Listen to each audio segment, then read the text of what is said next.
Good morning, everyone, or maybe good afternoon or good evening to all of you out there, depending. It's bright and early here in West Lafayette, Indiana at Purdue University. My name is David Boker. I'm the director of the Office of Future Engineers here, and we are really happy that hopefully you're jumping on for our International Admitted Student Chat. So we're going to be with you here for the next hour and a half or so to try and answer any questions that you guys have about being an engineering student here on our campus. I've got some of our peer international coaches with us who are going to share their experiences, so excited to be able to hang with them this morning. Do know we are not the International Students and Scholars Office. We will do our best to answer some of those questions, immigration questions and things like that. The students can certainly talk about their experiences.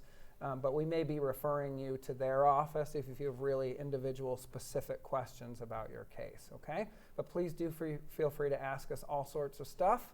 And I'm going to go ahead and have the students introduce themselves, talk about where they're from, what their major is, and then we'll go from there. Hi, my name is Yulia. I'm from Russia. I'm a junior in chemical engineering here at Purdue University. And this is my third year, and I've been involved on campus in different organizations. Apart from ISPC International Student Peer Coaching, I've been involved in different projects such as APEX and other social and cultural organizations.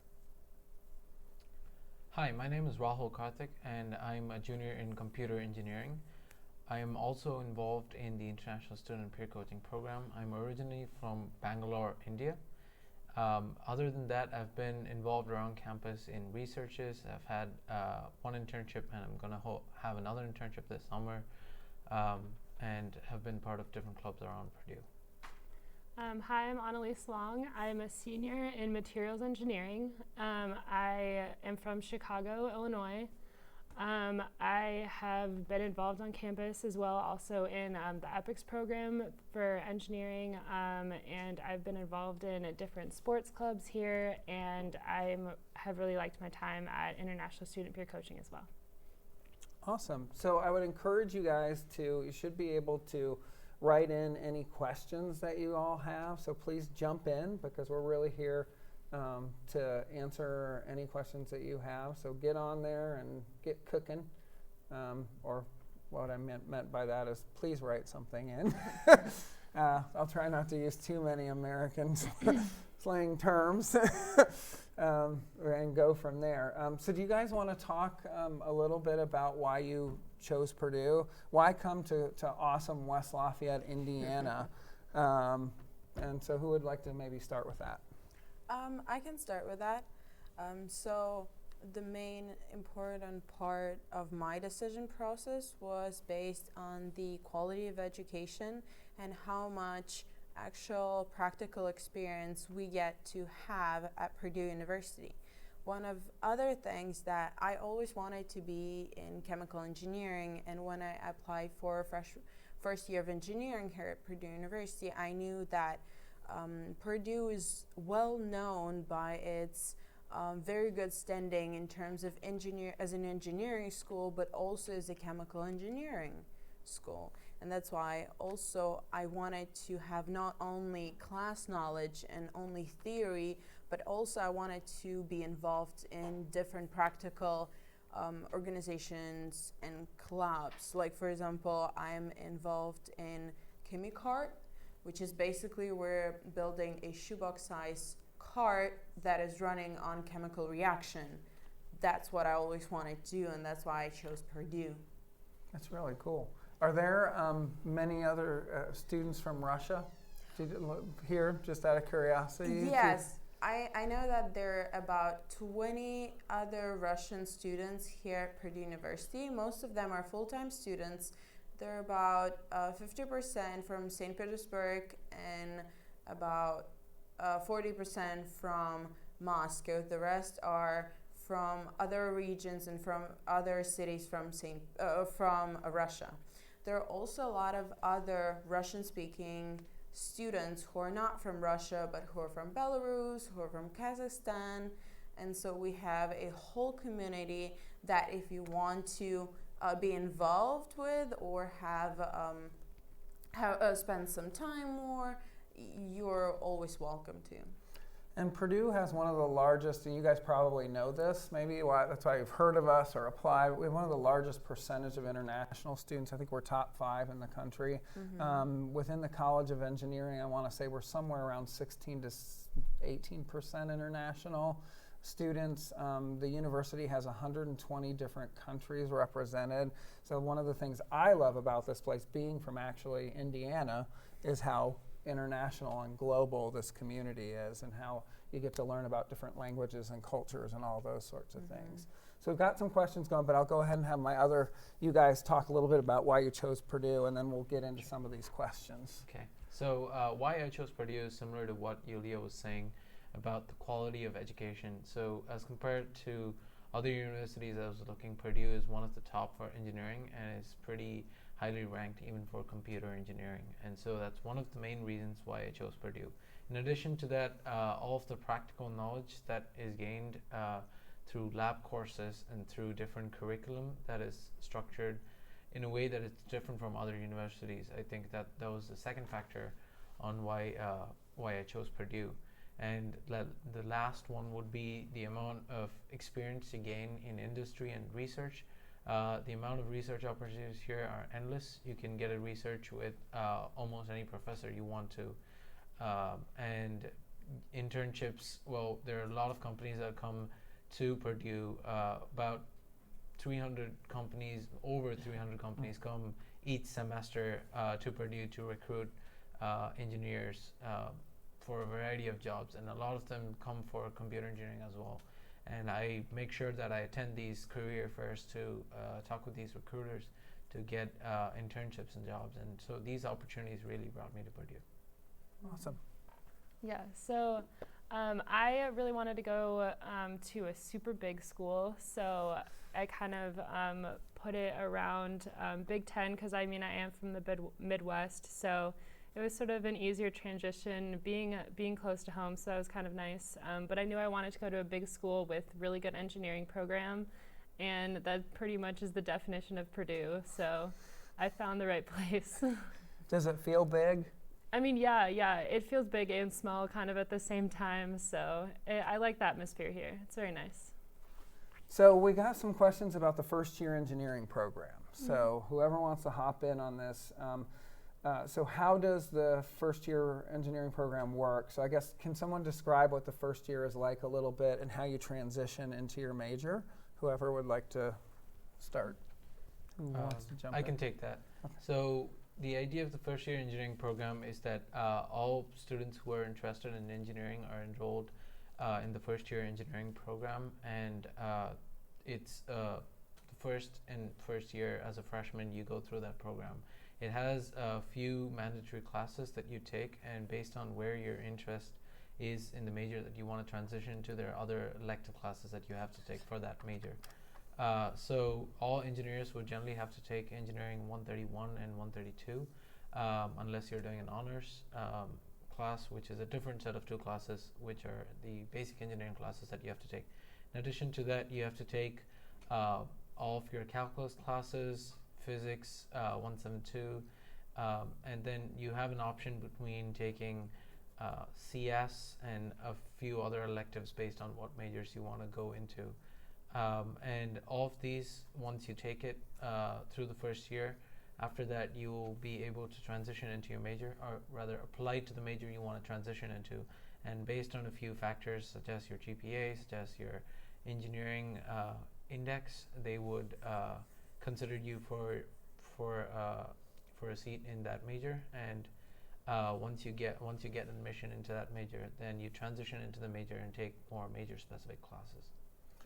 Yeah, so typically, so students currently who have, there's some fine definitions, but 3.2 GPA and a 3.2, that engineering admissions index are the required first year courses. C's are better, transition, in 2 semesters, those students get their first choice, and so you just go wherever you want. After that, a lot of it's based on GPA.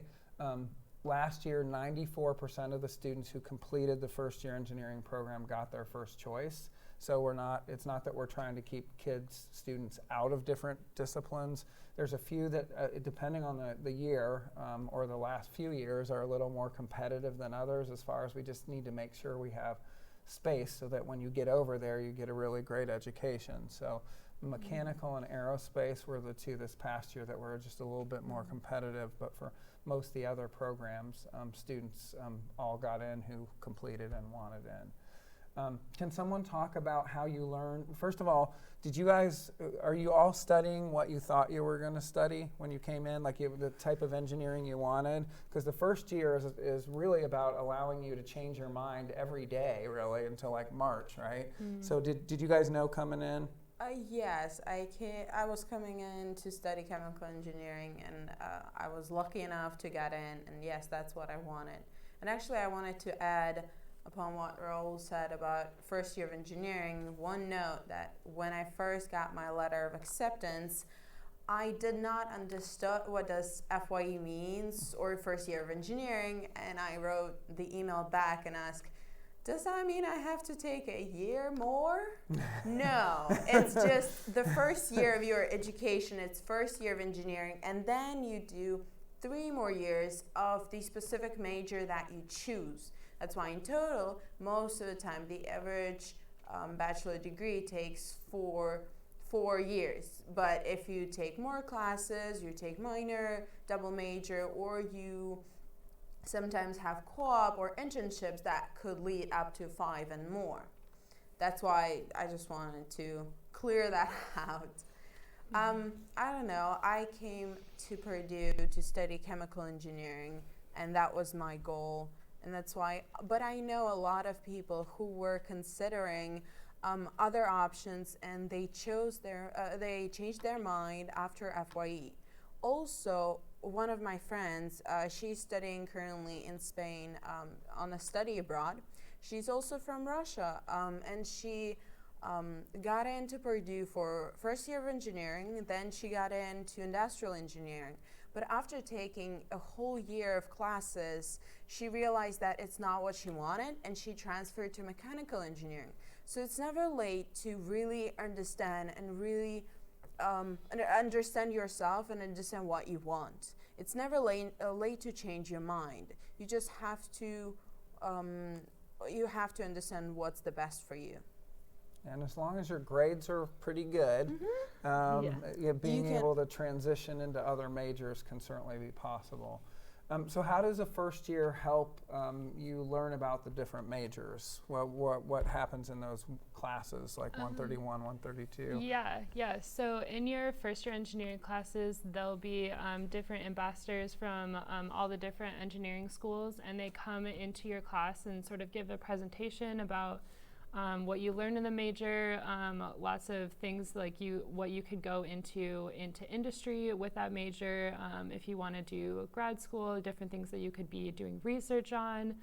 So it's pretty much they come to you and sort of explain to you all of the different engineering majors that you could go into potentially. To add on to that, I think a transition that's happening in the engineering classes from last year is that all of the engineering majors have workshops that you're required to attend as a part of your curriculum, and so you have to go to each of these workshops conducted by majors where they explain throughout the workshop on what they do, and different majors may even have certain activities to illustrate or to better give an example of what you would be learning when you go into that major.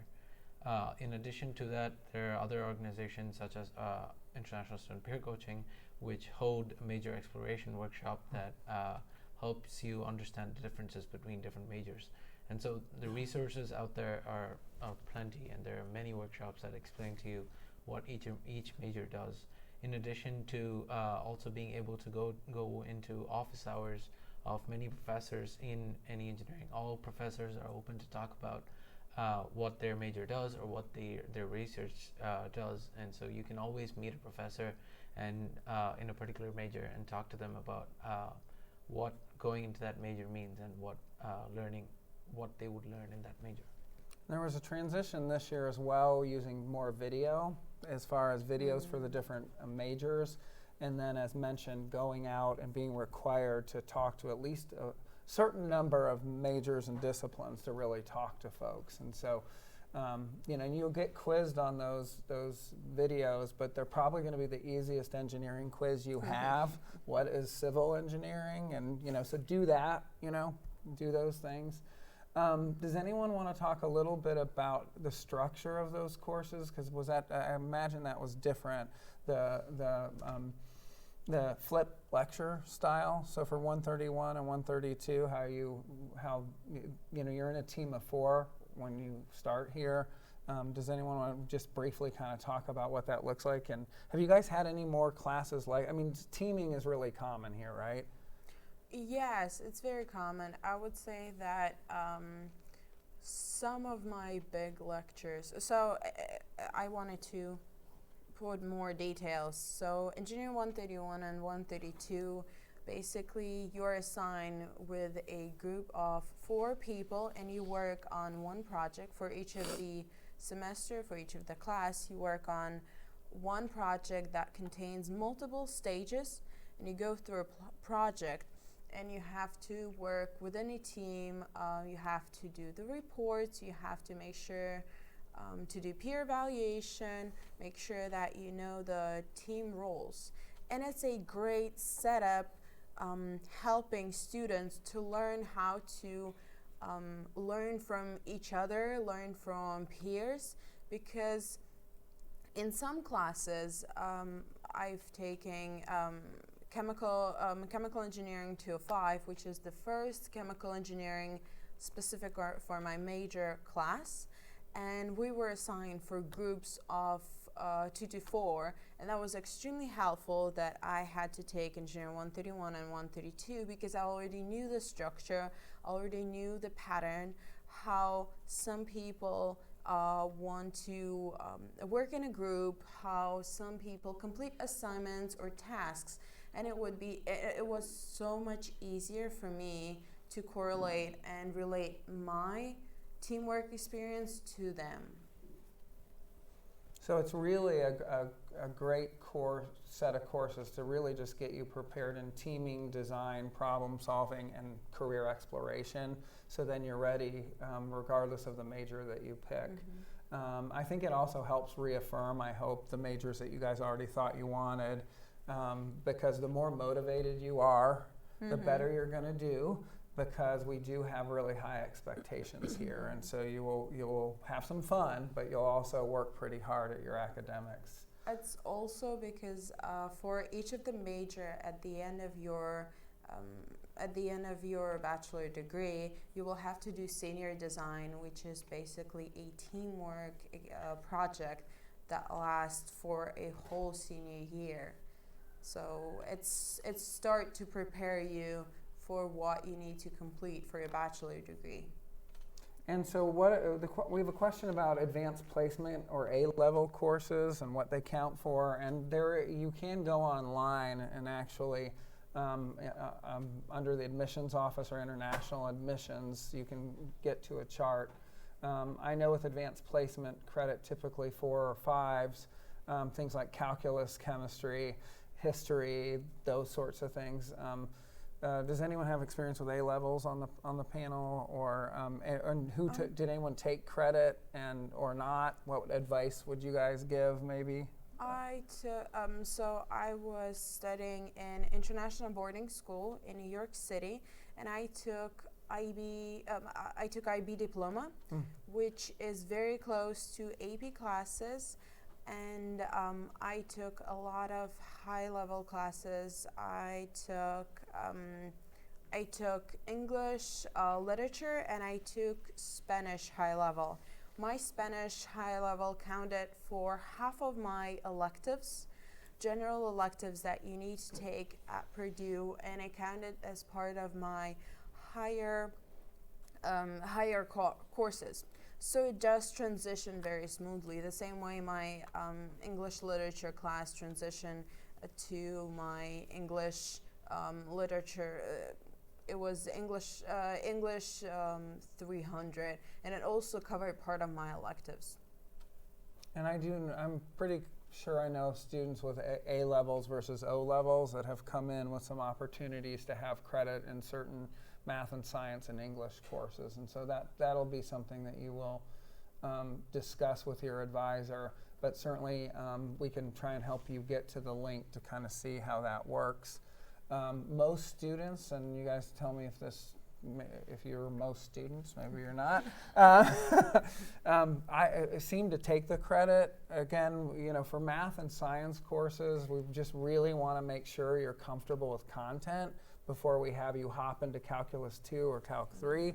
But if you feel good with that stuff, typically students will move forward, and it can lighten your load a little bit down the road, open up some different sorts of opportunities to do that. So we'll come back to a little more about that, but let's ask, there's a question about how to get started with research. Can someone talk a little bit more? I know we kind of touched on it, but can you do it, and what are some ways to go about research? Who's done it and wants to jump in on it? I can jump in. I have not personally done it here, but I know specifically for materials engineering, we actually have like a class that you can count as part of your electives, and you can sign up for that class and find a professor that you really want to do research in. All of the professors here have web pages where it outlines the different researches or like research topics that they're doing now, and sort of what they're really interested in and trying to learn. And what you can go online, read that, whatever you're interested in, no matter if the professor really needs help or not. Honestly, you can contact any professor and just sort of be like, hey, I'm really interested in what you're doing. Could I come learn from you? And a lot of them will be very responsive. So it's very easy to get involved in undergrad research here. I wanted to add up on what Anatole said, is that even sometimes, for example, I did research here at Purdue University over summer, and I was not, unfortunately, I was not able to actually stay on campus. So you have other options for research, such as you can take it not online, but you can help professor, not for credit, but you can help professor do the research and help a little bit to the graduate TA. I would say that because you're all upcoming freshmen, it's not hard, and you don't need to be a junior or senior to get a research. For example, in my freshman year, in my second semester, in spring semester, I had an incredible chemistry professor who was very fascinated, and he was doing a educational chemistry research. What I did, I just went after class and I talked to him, that I was extremely curious about what he's doing, why he's doing, other resources, and he said that he would love me to participate in his research, and that's part of it was my first semester of my sophomore year. I conducted research with him. I did not do it for credit. I did not do it for money. I did it just because I wanted to, because I already had 18 credits. That's why there was no room for That's me. a heavy. Yes, but 6 classes? Is that what yes, that 18 yes, would be? yes, Just so you it's guys 6, know, that's yeah. 6 courses. And so yes, there's so many ways you can reach out to professor. As Anna said, it's either website. You can apply for summer research, which is SURF or DURE, which you submit the application. You will need submit the application and have, I think, a few letters of recommendations. Also, we have other than summer research, getting to a professor through website. You can talk to them. You can go to their office hour. Or you can go to a grad TA who you know working on this research. and think about what's going on in the world and what problems we're trying to solve. That's what a lot of our faculty are working on. So whether it's healthcare, energy, space, we just recently received a huge, $15 million from NASA for a Life on Mars deal. When you think about those type of things, that's what our students have an opportunity to kind of work on. I've had students sending nanoparticles up into space to figure out what happens. I'm working on cancer and Parkinson's research. And it's not always have to be engineering. It could be that you're part of a team because we have excellent, you name it, science, all sorts of different great disciplines, majors here across campus. So it's pretty common. Again, if your grades, my kind of phrase is if your grades are solid and you can talk a bit, which you'll get some then the world, you can do a lot of things here if you're willing to talk to faculty and get involved. What about employment opportunities on campus for international students? That was another question. So I can take that bit. So just to make sure, by employment opportunities, we're talking about student employment? Yeah. Okay. So as far as student employment is concerned, there are a bunch of opportunities. I think as per the visa restrictions, again, the finer details you can ask to the international students and scholars at ISS. But international students are only allowed to work student jobs that are by Purdue University or under Purdue University. Well, having said that, there are tons of jobs that are under Purdue University. You can be a desk assistant at ITAP, and ITAP has a lot of labs and a lot of offices around campus and libraries. You could be a TA for a particular course that you take. This would most likely be at least after one semester, but after one semester you can be a TA for any of the courses that you take during your first semester and any of the courses that you take in the future after you take the course. And if you score, depends on the course, but most courses prefer an A, and if you have an A, then you can definitely be a TA for the course. You can definitely be a grader for a course where you just grade other students' report based on a particular rubric. In addition to that, you can there are some tutor centers. There are SI, which is supplemental instructions, and there are SI leaders who help with those sessions, and you can be a part of that. So there are a lot of student employment opportunities. In addition to that, there are also service opportunities such as like working in dining and catering. So working in dining courts as a student associate, and those jobs also, as the semester progresses, offer promotions and other positions within their overarching setup. There are different types of student associates, and you can also work as a barista. And so there are different opportunities for student employment across Purdue that you can work as. We actually have students in our office that help us with our recruiting. We love to have international students on our team, admissions. So there's really a variety of different things that you can do. And how much really depends. Early on, I usually recommend no more than 8 to 10 hours, maybe as a freshman. But that's something you can talk about, and then maybe building up a few more hours as you kind of get used to what the academic rigors are here and life. And it's such a big transition going to college and then being in a new country and all those sorts of things. So. Kind of going along, we have a question back to credit, and we'll hit this. This is for Yulia and me, sort of, about international baccalaureate credit. And again, because Ryan was asking about the high levels. Typically, you need a 5 or higher on the higher level. So yeah, for things like chemistry and math, yes, it's possible to get credit for those. Yes. If you choose to take those, which I think you said you are. How does that translate to you? Did you feel prepared coming into Purdue from an IB background? I would say yes. IB background, it was a very good foundation for me to be prepared for the courses that is at Purdue University. I have not, unfortunately, taken a science courses or math courses, so I can't vouch for that. But I want you to be cautious, and if you have taken math or science courses in IB, and you will arrive on campus and you will choose Purdue, and you will go to a higher level or a next level of math or chemistry or science, just make sure that you feel comfortable.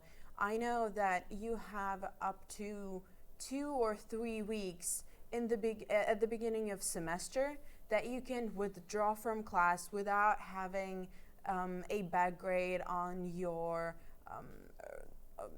at the end of the On your transcript. yeah, on your transcript like at the end. yeah. Yes, and it's totally fine. You can you can switch classes. People do that. Just make sure that you don't prolong it so much that it will affect your understanding. And I know some people who have who have had some science or higher level classes, and they still retake it here at Purdue, because just to make sure that they remember it as a recap, maybe some GPA booster, that could be also part of it. And you'll work with your academic advisor when you get here to kind of have those discussions, which ties really nicely into one of our questions about what is an academic advisor, what do they do, how do they help students, and I guess kind of what information they have. And so that you would meet with someone, you will probably do it virtually. There's also a question about V-STAR, and we can talk about that too in the beginning, but then you'll have a first-year engineering advisor for the first year, and then you'll move into whichever major you're in, you'll have an advisor there. So who would like to talk a little bit about what advisors do, how they're helpful, how should a student utilize academic advising? Who would like to start with that? I can take that. Okay. So academic advisors are basically staff either in first year engineering or your major when you transition. So basically you would be assigned to one academic advisor, and you'd basically talk to them about your overall plan about transitioning into majors, what classes you want to take in FYE, what classes you want to take in your major, and so on. So your first year academic advisor, who you'd meet on campus when you come to campus, you'd be talking about what classes you're taking this semester, what classes you have to take for next semester in order to transition to the majors that you want. In addition to that, you would obviously also be talking about all of the credits that you bring in, if you bring in any credits, the classes that you want to test out of, because there are other placement tests at Purdue that you can take to test out a few classes. So maybe you could talk about placement exams. You can talk about the AP credits and higher level credits that you bring in that can replace for some of the classes that are there.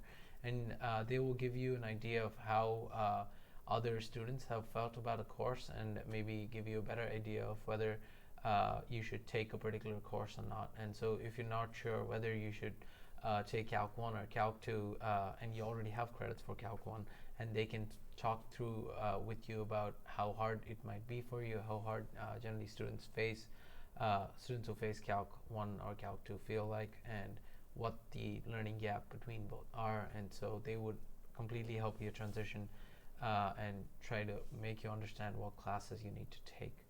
And on a higher level or on the next level is when you have your major academic advisor, who would help you with classes particular to your major, but that starts when you transition into major. Any additions to that as far as, do you guys go see your academic advisors? Yeah. Truthfully, yes. like, Yeah. yeah, okay. Yes. Yeah, because what we find is advisors love to see students not just who are maybe having a challenge, go talk to them for sure, but also they like to just see how you're doing, and really just a resource for if you're trying to figure out where stuff is, right? Because whether it's academic resources, social or emotional type of resources, an academic advisor can be a really great starting point to be able to direct you to different things. And they'll have control of your PIN, which allows you to register for class. So typically you have to see them at least one time, right? Yes, that's true. And Purdue has really put more resources into academic advising. We have a new kind of centralized office university-wide, and we've been adding within the colleges more academic advisors to try and make sure that students do have access to who they want to see. V-STAR, does someone want to talk? What is it and how do you access it? I may be able to talk a little bit about accessing it, but do you guys do you remember back that long ago when you had to do virtual STAR? That was a long time A ago. long time ago, right? But as I remember, the basis of V-STAR is a set of serious videos, some quizzes, some useful information, and some tasks that you need to complete. Part of my V-STAR that I had to do was to Skype with my academic advisor about scheduling for the first time for my classes. And it was to some extent confusing how to do it because I had to use new a scheduling assistant, so I had to use a specific program on a website. Also, it just shows the whole overview how to get into Purdue system. I would say that's the basis of it, and a lot of useful information I found out from the V-STARs. I remember I did have a phone number, American phone number already, but if you don't have an American phone number and you're worried, or for example you don't have a debit card or credit card, you have no idea, you've never been to West Lafayette, have never been to Indiana. When I came here, that was my first time in Indiana. I did not know anything anywhere here except from Google Map. But they show you a lot more in detail, more specifics, and some of the tips that could be helpful for you to just emerge in the first semester, in the first few weeks of your education. Later on, you will figure out, pick up, it's very easy. But just to not be completely lost right away. And one of the things I recommend is please read your Purdue email. I know you may have other emails going on, but you'll access it through using your student ID. You'll get more information on that after May 1st. So May 1st, of course, is the national deadline for students to choose their college.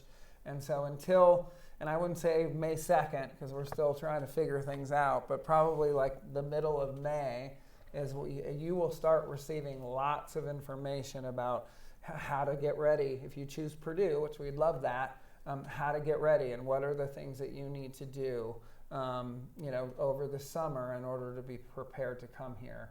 And one of those will be talking about virtual STAR, and actually have more students doing it virtually, not just international students, but quite a few domestic students are now doing virtual STAR as well. Know that you won't actually get your times of classes. This is new for freshmen. We did it last year like this, but it's just you'll know what classes you want to take. But we use a computer system for the incoming freshmen to try and maximize everybody getting what they need, so you won't actually be choosing times and things. Now, once you're here and you have your PIN and you meet with your advisor, then you will have access to the system second semester and be able to do that. But just wanted you to be aware of that. But you typically will have a Skype discussion or some sort of visit with a counselor in order to do that. Who's done a learning community? Do you want to talk? The question is should I apply for a learning community? Kind of what is it? Okay. Yeah. Okay. So I did the EPICS learning community, which was I think actually super helpful for first year engineering because you only take the one engineering class, and then both semesters you do an EPICS project. And I don't know if anybody knows what EPICS is, but it's engineering projects and community service. So you're given a project for that semester, and you learn a whole lot about how like really engineering teams work, how to really do like the engineering system with, you know, making products or whatever your like product really is.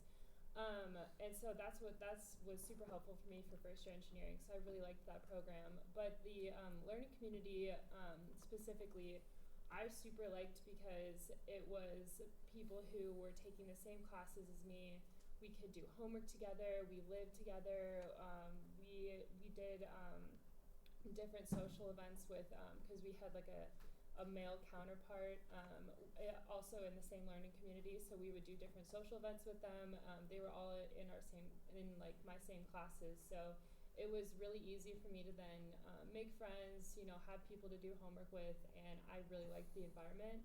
And I know Women in Engineering has a learning community that also is it's the same environment. You know, you're taking the same classes as other people. They're interested in a lot of the same things. So I very much liked being in a learning community and being able to make friends really easily on that platform. So yeah.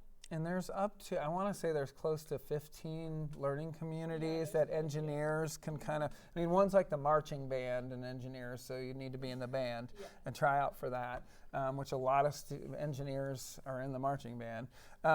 But there's a variety, and I really would encourage you to go ahead and get online, and if you get on the learning community website and click, you know, for engineers, it'll give you a list of where they live, so you get a sense of what res hall you might be in, what classes are paired, if the classes are paired, and you know what's required for that learning community. But I think for students, especially coming from so far away, if you don't know folks here, that it can be a really great way to again take a big school and make it real small, because you'll see those students all the time, whether you want to or not, which is a good thing when you're trying to get acclimated. So learning communities, you know, have shown that, you know, students' retention has been stronger for some of those students who do that. So again, if you're a little more outgoing and you don't want to live with all engineers, that's okay too, and you could do other things. Let's talk about questions about study abroad. So and two of you are studying abroad now, but abroad, and then just in general, study abroad opportunities. You know, are there opportunities to go and do study, research, maybe even work experience overseas? And what do you?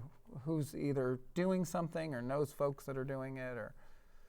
I mentioned before that I know a girl who's from Russia, and she's currently in Spain for study abroad. I know at Purdue, unfortunately, I have not made use of it yet, but I was really looking into. We had a whole website that includes research opportunity abroad. It includes a special GEARE program, Global in Engineering, Research and Education, organization that basically helps you to find opportunities in terms of internship or research abroad. Also, you can do study abroad, such as you can do a whole semester, fall or spring. You can do a short trip over winter break, or it could be just a spring break. I remember that most of this study abroads usually counts toward your credits. So you can take 3 up to 6 credits, which is basically, instead of taking 2 classes at Purdue, you could go for chemical engineers. I remember there was Australia. So you go to Australia for spring break, and you would earn 6 credits, which is worth 2 classes. So that would be an amazing experience to talk to potential recruiters about it, but also to experience it. And if you have never been there, for example, unfortunately I have not, but you get to experience it, and you get to learn and work with other engineers. And yeah, I actually did study abroad, and I highly recommend it. I mean, coming from internationally, I'm sure a lot of people have traveled, but I absolutely loved my time abroad. With engineering, I think it's a little bit harder sometimes to get everything in your schedule. If you aren't able to take a whole semester, a lot of people do spring breaks or Maymesters where you can do that, and that's amazing. Highly recommend that.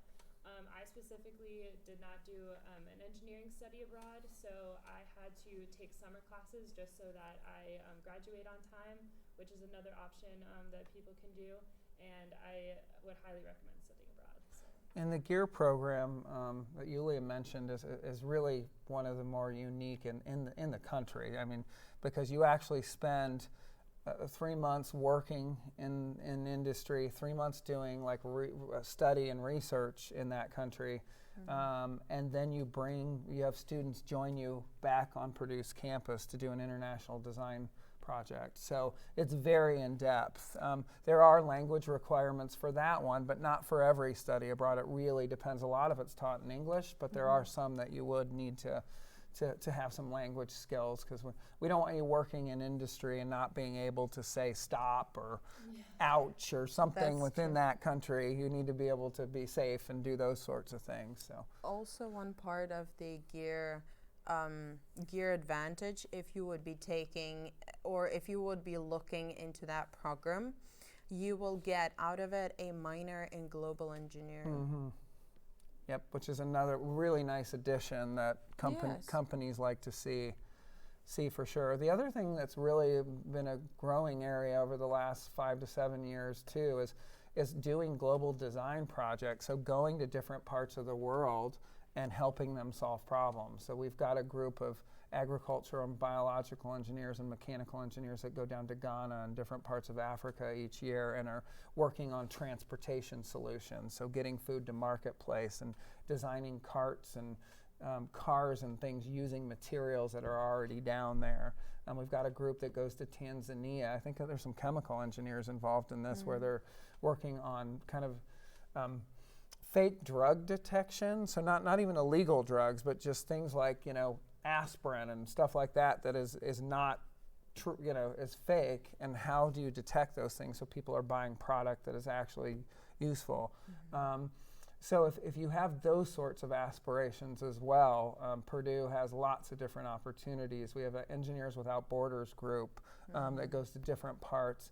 And even within EPICS, which EPICS is typically helping a community partner in the Lafayette area, but we also have some, we're working on a center in Ecuador, for example, and helping design a community center there. So there's lots of different ways to continue to you don't have to just be isolated in West Lafayette, Indiana. You can see more of the world by coming here, which I think is really cool. Scholarship opportunities. So talking about once you get here, so coming in, Purdue does not offer scholarships typically to we don't to international students that I know of coming in as far as directly from the university. But once you get here, or what tips, or do you guys have any insight on, can you apply for things when you get here? Is there outside help? What kind of things do you do to help fund your education?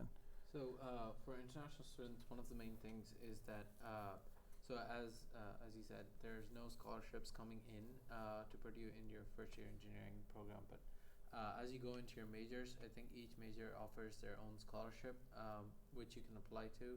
I know the ECE department here at Purdue offers scholarships, which they offer a wide range of amounts that as scholarship, which you can apply to, and they have different qualifying factors for the scholarship.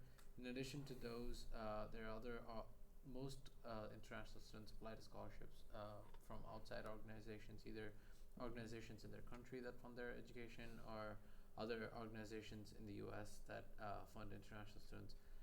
One big way to fund your education could be to become a residence assistant at Purdue, which you could take from your sophomore year onwards. Being a resident assistant has a lot of perks, and I've seen a lot of international students take Yeah, advantage they of those have. perks. It's a great suggestion. So, can you describe what that is, so they know? So Okay. it's in the res halls. Right. So, residence assistant is basically a part-time position for students where, so as I mentioned earlier, is one of the other jobs that students can take, and this job is a bit more involved in the sense that you're basically, so each floor or each set of houses or rooms have a particular resident assistant who's in charge. So for each of the students who live in those houses, they have to correspond with the resident assistant for any specific information, doing any community activities and so on. Each resident assistant has a particular budget for their floor, which they can choose to do certain activities, and basically it's to increase community bonding. So you have like floor dinners, and you have like activities and so on, which your resident assistant has to coordinate. In addition to that, they do rounds. Rounds across the residence hall at particular times to make sure everything's okay. And so these are some of the tasks of what a resident assistant has to do. And they have a lot of perks, such as they get their meal plan meal plan sponsored, and they get a big portion of their tuition also sponsored by the university for that particular position. Yeah, and so that can be one way. Certainly through, we talked about working on campus too. I know that's not scholarships, but it just is a way to help with having maybe some spending money and those sorts of things.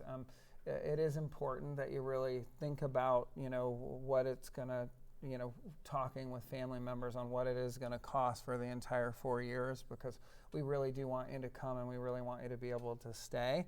And there are certainly some ways to get some help, but you also want to, make sure what's the worst case scenario, if no money at all, and you're, what would do that.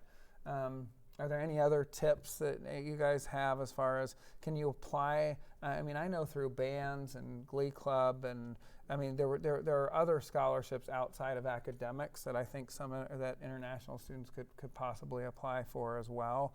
And not a ton, because I don't want to give you the impression that there's just like this big pot of money, but there are ways to kind of do that.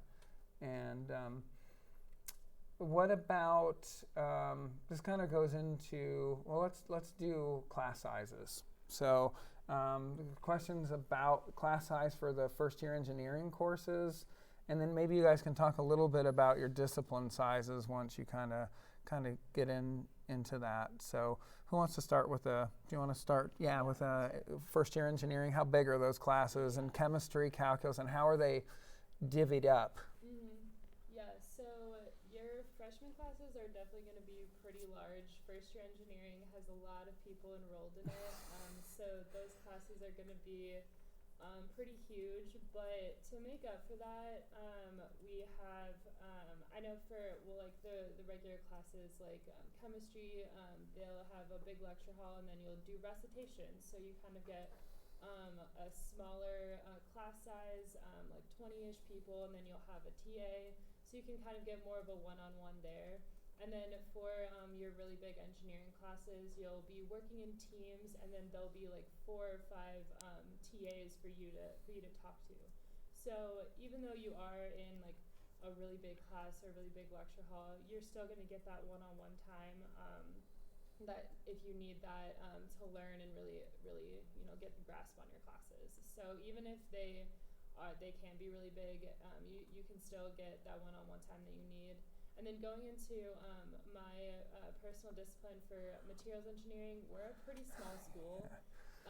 So I have had classes usually about 40 people, which is, pretty small, I guess, for Purdue per se. But I really like that my school is smaller. I'll have class, and then I can go up to I feel really comfortable going up to my teachers, especially if I need help. There'll always be a TA that you can talk to get different one-on-one time if you do need that. So even if it's going to be a big class, you can always go and talk to people and get help.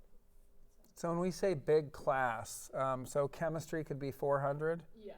So so just to give you guys an idea, now that's the lecture part, Yeah, right? yeah, lecture part would be like, anywhere from 200 to 400 people. Right.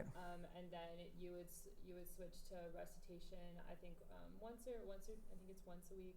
Yeah, you'll have about recitation once a week, and then that'll be more like 20 to 30 people. And the first year engineering courses, I think we may have mentioned, are taught in a room of 120. But you're in a team of 4, and you have a professor, but then you have a TA per, I think, 5 teams.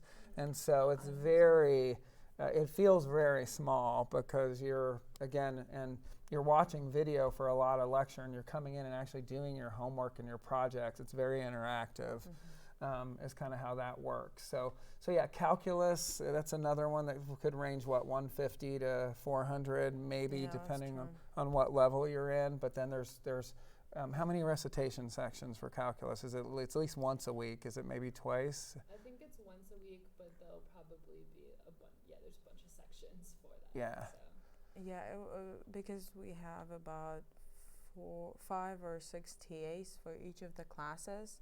That's why it's whether engineering 131, 132, or any math classes, you will still have almost one-to-one interaction with the TA or professor. Especially that if you don't feel like you're comfortable to talk to in the class, or you don't want to, or some TAs are busy, there are also other opportunities to go to office hours. Every professor has 2 office hours per week, as well as each TA has office hours, I would say once or twice per week, depending on the schedule. But there's always ways how you can get more information, and if you actually want more help, there's plenty of opportunity. Yeah, what are some of those other opportunities? I actually asked that. So perfect.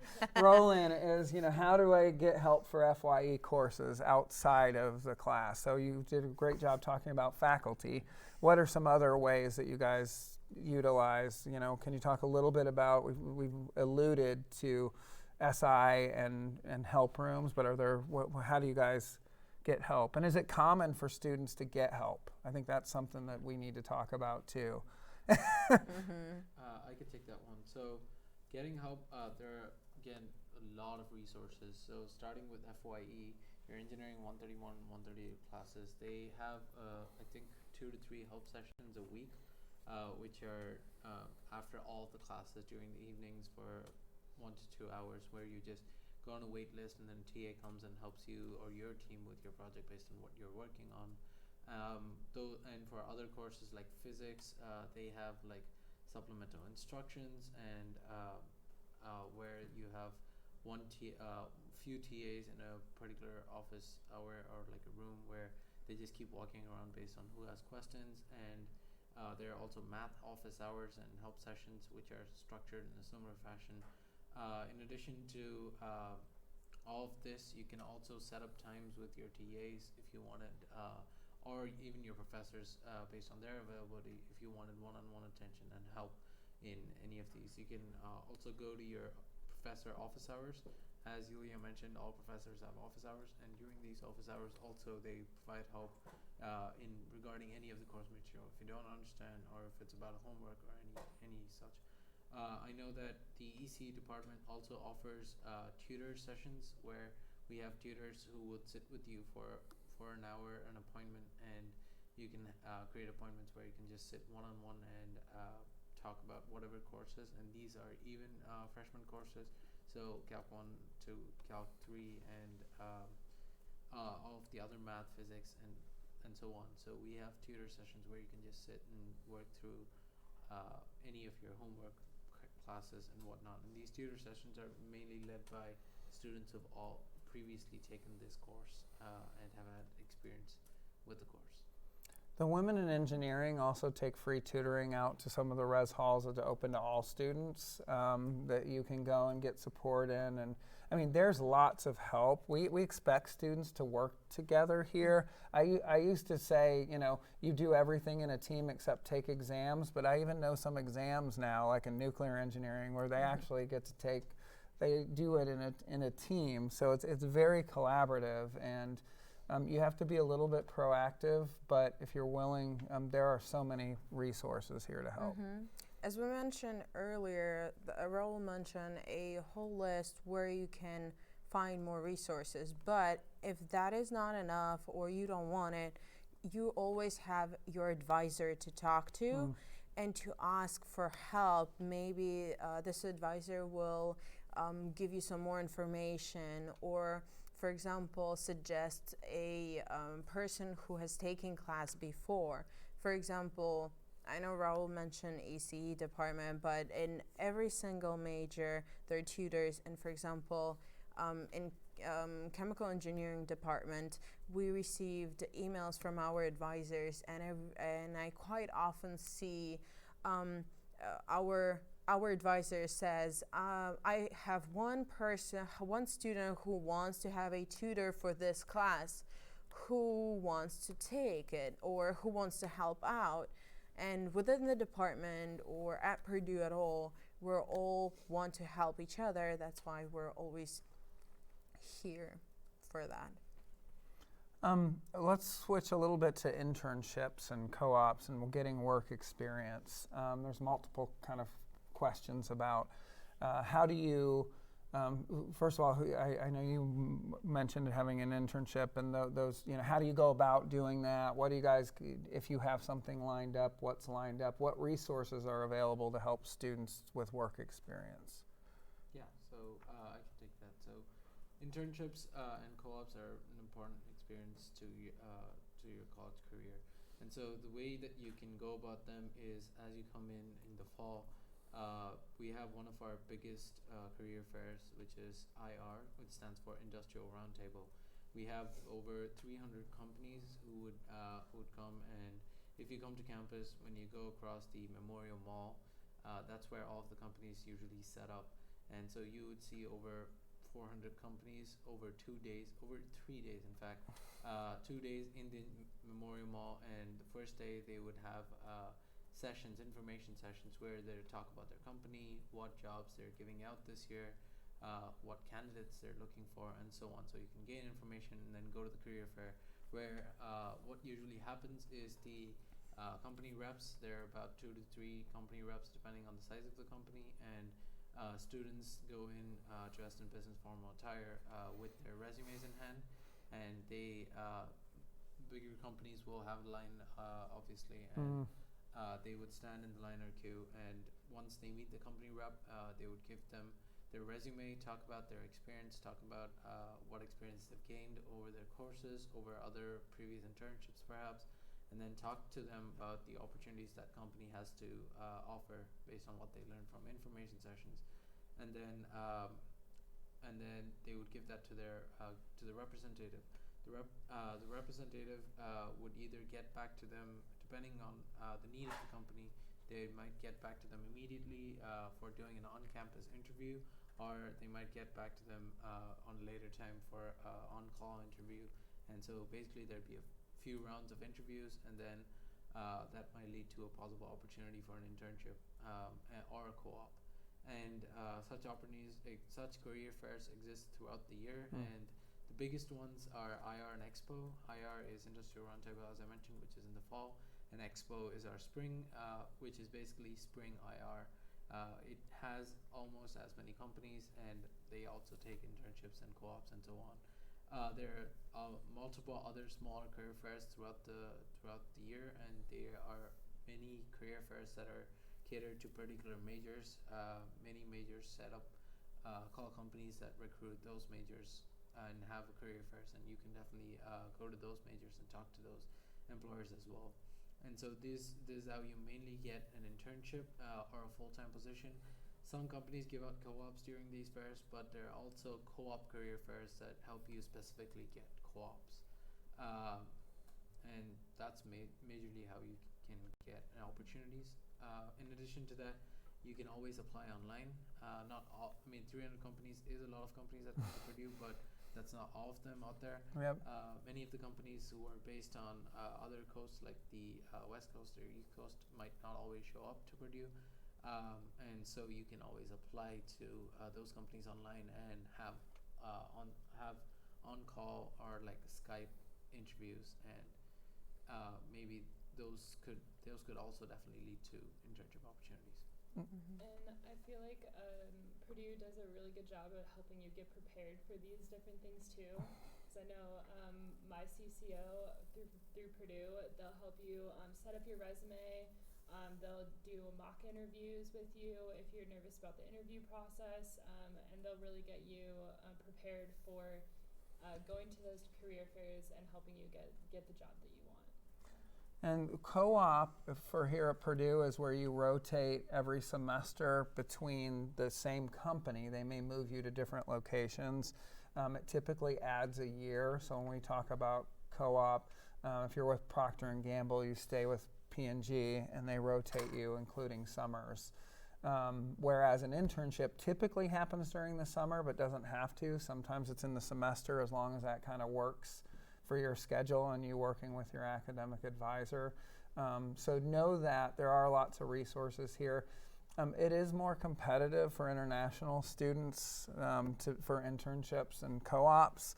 And that's not just a Purdue thing, that's a US thing at US schools. My sense is we have as much access or more than most any school in the country. Companies come here, but it can be more competitive because not all companies are recruiting for international students. You mentioned you had an internship, is that right? Who can you tell us who? Last summer I had the opportunity to work with SAP Labs in California, where I worked as a product manager intern with them. Yeah. And what about for full-time positions? So that also kind of goes back to where similar discussion, where there are opportunities for international students, but once again, it's much more competitive, depending. So do you guys have any insights on that? I don't know if you guys are looking to maybe stay in the U.S. for you guys or not, or. Yeah, so to give an idea about that, so a lot of the full-time opportunities are based on companies that can offer you a particular visa, right? So the work visa here is H-1B, and so after you finish your engineering degree, you have 1 year of OPT and 2 years of OPT extension, which gives you 3 years of work after you graduate. But after that, you would need a new visa, and most likely than not, only companies that can sponsor a H-1B visa would take you on for the OPT. Even though that you can work 3 years, they would like to keep you at a longer term. So there are a lot of companies out there that can sponsor H-1B visas, and when those companies that sponsor H-1B visas take students for full time, as was told, these companies are very competitive in nature among international students. But then again, if you're able to get an internship with those companies early on, they would hope to retain you for a full-time position. And I think opportunities here like research, which we've talked a little bit about, is certainly wide open for international students, and that's a great way to gain experience to then maybe help with internships or co-ops or other connections. Epics, which you've heard us talk about as well, it can be, for all students, can be a really great experience in because you're actually kind of like your own engineering team designing building for a partner. Whether that's housing design or working with elementary schools, and to be able to share that type of experience with employers then gives you a heads up. And I know that this student group particularly is also available to meet and work with international students and talk about their own personal experiences and tips and things on how different things that they did to kind of help them with that. And so we have a resource, you're seeing it right here in front of you, of other students that want to help you be successful and do that, which I think is really cool. can we talk a little bit about the residence halls? Are they magical? Do you love what's it like living in the residence halls? And they're asking a little bit about the process for newly admitted students, and that has changed a little bit since I think you guys were around. You don't pick your residence hall. You rank kind of the type of room you want, 1 and 2, and it doesn't matter whether you commit, so whether you accept with your $400 and then you have till May 5th, please get it into May 5th to do your housing contract. But whether you do that today or in a week, it really doesn't, it's not going to matter as far as what space you get, which is different than what it's been a few years in the past. So I would just recommend doing that. You'll fill out a survey about roommates, right? Probably, yes. So it's basic questions such as how many guests you expect, whether you're smoking, not, whether you're for you is whether it's acceptable or not if your roommate is smoking, how much video games do you play, and how quiet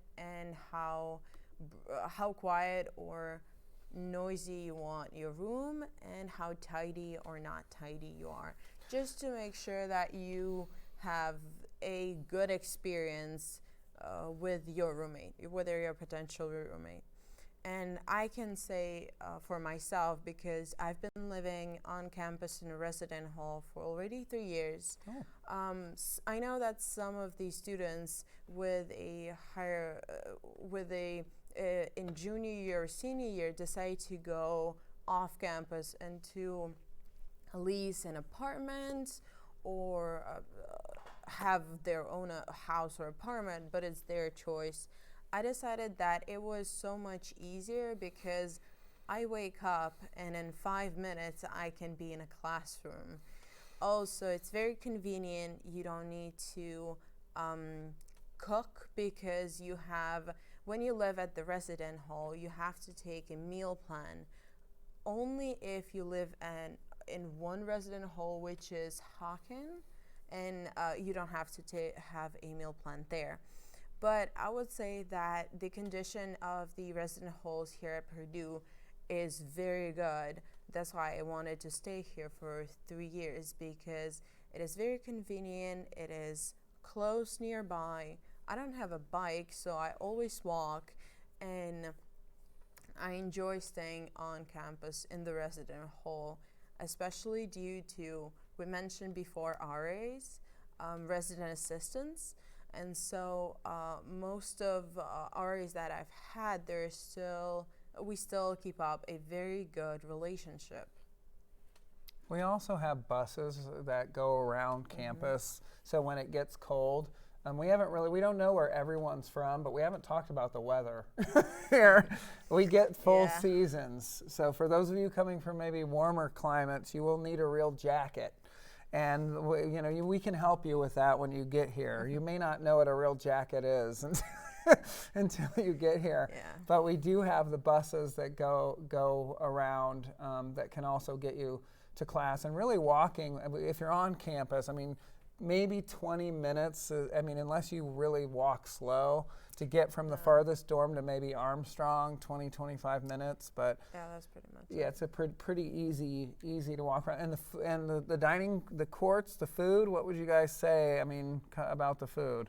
It's a good variety, and it's very big choice. I think we have about 7 dining courts that I'm thinking, and each of the dining court has its own, to some extent, specialization. We have Wiley, which is more focused on protein and on meat. You can actually have a lot of meat there. I live in Windsor, and we have Windsor Dining Court, and that has a lot of vegetarian options, and I know vegan options. So there's any kind of if you have any dietary restrictions or allergies, you can always talk to workers at the dining court and make sure that everything is met, so there are no issues. So we're actually going to be ending here in about 5 minutes. Can you believe an hour and a half has gone by already? Goes really quick, and we really appreciate your questions. I'm going to finish. We have one more coming in here about Greek life, so if anyone wants to mention about that. And then I'm going to have you guys finish up with the question, which I thought was perfect, was what do you like best about Purdue? And that was the actual question. So, but does anyone want to talk a little bit about sorority, fraternity, or just Greek life in general? Yeah, I can. So I'm actually in a sorority. I'm in an engineering sorority, Phi Sigma Rho. I really like Greek life mostly because it's a really fast and easy way to make a lot of friends. And you do a lot of bonding with the people that you spend a lot of time with, and you're going to spend a lot of time in your chosen fraternity or sorority. I joined Phi Sigma Rho as a social sorority, so we do a lot of things socially with other houses. We plan a lot of events, and we do like philanthropy, things like that. There's also a lot of professional fraternities that you can join, and those will a lot of times help with your professional career, and they'll do a lot of professional events if you want to sort of get into that side of things. But it's a very diverse community, and they're very accepting of a lot of people, and if you choose to do that, it's a very good way to make a lot of friends. Do you have international students in your... Yeah. It's really common, and what's the recruitment process they're asking about? How does that, or briefly, how does that work? Yeah. So yes, we do have quite a few international people that are in my sorority in particular, and I know there are across the system. Yeah, there's quite a few across the system. So there's sort of two ways that we do recruitment. There's formal recruitment that is sort of you go through this whole process. You have to sign up online. I'm not super sure how all of that works, but it's an online process, and you go through the process, and you go visit all of the houses, and that's sort of like the recruitment process on that. And then there's also informal rush, which happens pretty much every semester on certain houses. So it sort of just depends on what organization you really want to join, and that's more of a relaxed process, and they host events, and then you go to whichever ones you choose, pretty much. Great. So we're going to go ahead and end, and I want to ask each of my panelists to just say, what do you like best about Purdue, or if you want to, what was your best Purdue moment, or what do you do for fun? You can pick one of those kind of things to just kind of to leave our hopefully future Boilermakers with. So hopefully we'll see them on campus soon. So do you want to go ahead and start? Yes, I will start. So I would say for me is the most fascinating and the most exciting thing that I think right now about Purdue is that diversity and cultural atmosphere at Purdue. Because I remember there was not far away. I think on the previous week there was a Holi, there was some other events, such as there was Iranian New Year's celebration, and every single time I talk to my friends, they say, "Oh, I'm going to a Latino cultural organization. We have this event." And another person says, "Oh, I'm going to an Italian club. Are we going to watch a movie in Italian?" That's what I love about Purdue. And not all of them are international students. Some of them are. Some of them are domestic students. Some domestic students who have never been outside of Indiana, but they still get to experience this diversity.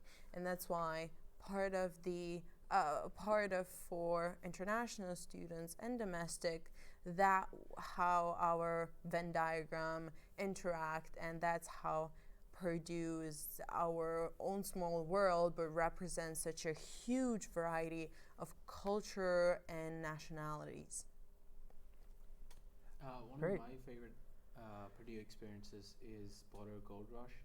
I know we didn't get into a lot about it, but it's Purdue's orientation program for transitioning new students into Purdue. This is one of my favorite experiences because throughout these 2 weeks of orientation, especially for international students, it's 2 weeks. There's a lot of activity that happens. There's music, there's dance, there's it's a crazy fest, which is completely like it just takes over you. And I've been a part of it for like as a new student, and then as a team leader, and then as a team supervisor now. So it's 3 years that I've been a part of this, and I just wish I could keep doing it every year. It's a great fest, and I would completely recommend that experience. We highly recommend you come to Boiler Gold Rush. It's going to be, I think it's August 9th this year for international students to start, and it's college without the classes. So, I mean, that's fun because you don't have anything due, and you get to learn all this awesome stuff. And Purdue has been recognized nationally for the way that we do our new student orientation. So, really, really encourage all students to do that as a great way to, get going as a Boilermaker. Yeah. So my favorite thing about Purdue, honestly, is the people that I've been able to meet through my journey, my 4 years here at Purdue. I absolutely love the environment here, and I love meeting new people. Probably one of my favorite experiences would have to be participating in Relay for Life. So that's sort of a philanthropy event, and it's mainly just to help raise money for people with cancer. And I loved doing that. You stay up super late trying to raise money. And I did it with a bunch of my friends. So it was really fun. I liked that experience. Awesome. Well, thank you. I want to thank my morning panelists. Thanks for getting up a little bit early this morning. For joining us, and I really want to thank all of you for asking great questions. Please, you don't have to stop asking questions. If we could make sure and send the future engineers email, as well as if you want to continue to talk with the students that you see here and others, our peer international coaches, we can make sure that email is posted as well. So our hope and goal is to give you as much information as possible so that you can find the right fit. We'd love to see you here at Purdue, but we know you'll be successful wherever you end up. So we wish you all the very best. Keep asking questions. You have till May 1st, so that is coming up pretty quickly for wherever you choose. But thank you again for being here this morning, and we really hope to see you on campus for Boiler Gold Rush on August 9th. So thank you so much, and boiler up.